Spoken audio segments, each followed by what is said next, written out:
ஏய், நீ எதுக்கு இங்க வந்த? என்ன மேடம் கேள்வி இது?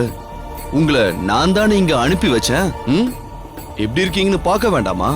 அதுக்காக தான் வந்தேன். You bloody... உங்களுக்கு இன்னும் முழுசா குணமாகல. உடம்ப ரொம்ப அழட்டிக்க கூடாது.